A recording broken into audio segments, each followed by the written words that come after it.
बंगाल की फिजाओं में आजकल जय श्री राम के इसी नारे की गूंज है। बंगाल के चुनावी प्रचार मैदान में केसरिया छाया हुआ है। सियासी रण संस्कृति के आसपास आकर सिमट गया है। धार्मिक नारों का जोश चुनावी प्रचार का खास हिस्सा बन गया है। यूपी के सीएम योगी आदित्यनाथ अगर बंगाल के चुनावी समर में उतरें और माहौल ये ना हो, ऐसा हो ही नहीं सकता। बंगाल की सरजमी पर योगी पर फूलों की बारिश हो रही है। उनका रोड शो हिट है।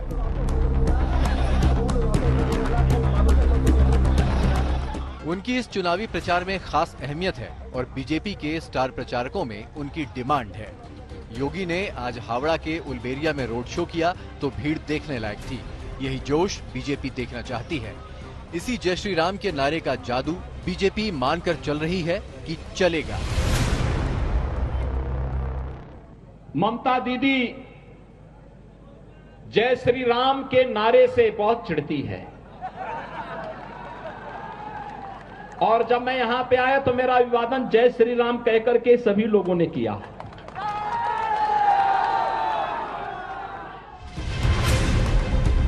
पहले दिन से बंगाल के सियासी संग्राम के बारे में एक बात साफ हो गई थी कि इस बार इसके रंग में धर्म और संस्कृति का पन्ना जुड़ेगा और ठीक ऐसा ही हो रहा है। बीजेपी हर मुमकिन कोशिश कर रही है कि सियासी समीकरणों और नतीजों को दिशा देने की बारी आए तो इसमें धर्म और संस्कृति निर्णायक बने और इसीलिए बार बार बीजेपी धर्म से जुड़े सवाल उठा रही है।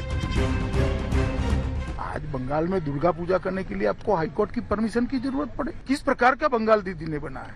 सरस्वती पूजा करने वाले पे गोलियां चलाई जाती है? किस प्रकार का बंगाल बना है? ये बंगाल अब बंगाल की जनता नहीं स्वीकार करती। उनको परिवर्तन चाहिए और 2 मई को परिवर्तन होगा।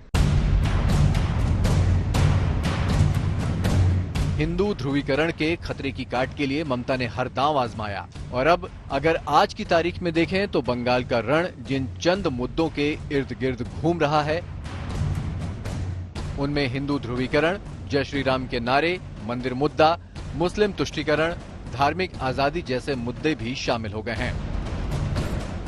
इसमें भी हिंदुत्व पर तकरार ही सबसे जोरदार होगी। इसकी बानगी नंदीग्राम में भी दिखी और आगे भी इसी पर जोर आजमाइश होने वाली है।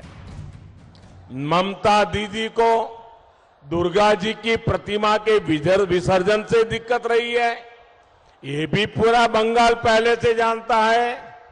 लेकिन अब दीदी को तिलक से दिक्कत है, अब दीदी को भगवा वस्त्र से दिक्कत है और तो और अब दीदी के लोग चोटी रखने वालों को राक्षस कहने लगे हैं। মামাটি মানুষ গোত্র আজকেও তিনি যখন আমায় জিজ্ঞেস করলেন আমি বললাম দেখুন আমার তো একটা পার্সোনাল গোত্র আছে সেটা সান্ডিল্য। ममता अपना गोत्र बता रही हैं, बीजेपी उन पर हिंदुओं की अनदेखी का इल्जाम लगा रही है। बीजेपी को साफ लग रहा है कि हिंदू ध्रुवीकरण से उसे ममता को पस्त करने में आसानी रहेगी। इसकी ठोस वजहें हैं। हिंदुत्व बीजेपी का आजमाया हुआ फॉर्मूला है। इसने बार बार बीजेपी को जीत दिलाई है। ममता पर अल्पसंख्यक तुष्टीकरण के आरोप लगते रहे हैं। इस मुद्दे पर ममता को घेरना आसान है।